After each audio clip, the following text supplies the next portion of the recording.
Good morning. It is 6:37 a.m. on Tuesday, October 23rd, 2018, and I'm distracted because I just told my computer to print something right before I started recording, which not sure why my brain thought that was a good idea.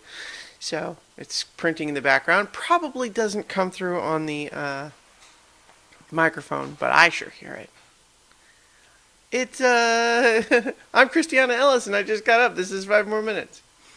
Um, been going through the bureaucracy needed to procure all of the appropriate travel documents, which is not settled yet, but I'm doing the things that you need to do that. So, should be all resolved by mid morning tomorrow at some point, or at least that I should at that point have everything that's necessary from a bureaucracy standpoint, and then it's just packing. But yeah, so things are on the move for the big trip. Um, One interesting little nuance that I decided to look up just for out of curiosity was given that South Korea from the east coast of the United States is pretty much all the way on the other side of the world, right? I mean, they're not like they're not directly opposite or anything, but I mean, it's pretty close, right, to being all the way on the other side. And so it occurred to me, are we going to fly east or west?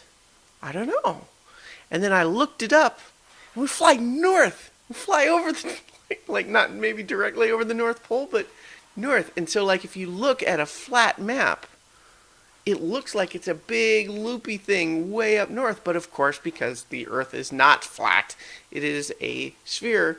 It is actually shorter to go up and over the top, up the top, up north around over the north, rather than direct. What would otherwise seem to be a straight line on the flat map. And I don't know. I was just kind of tickled to discover that. uh, I've traveled to Japan before, and I imagine it must have been the same then, but I wasn't aware of it at the time. And so probably what that means is if during the flight I were to look out the window, I would probably see a bunch of water. I don't know, maybe ice. I'm not sure. I'm kind of curious now.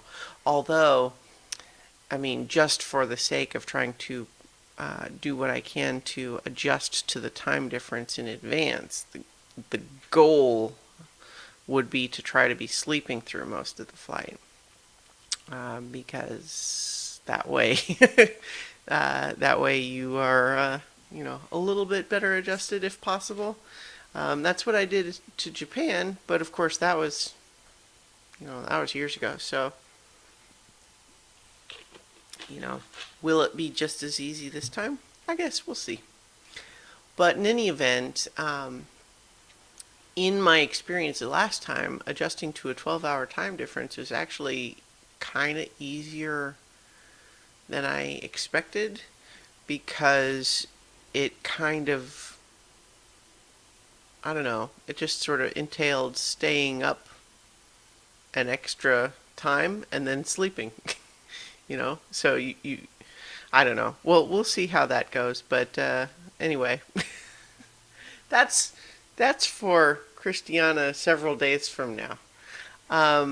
In the meantime, I'm still just trying to get things as wrapped up as they reasonably can be with my current work project, the one that's finishing for now, and I have a doctor's appointment today, and just doing all of these organizational things. But it is starting.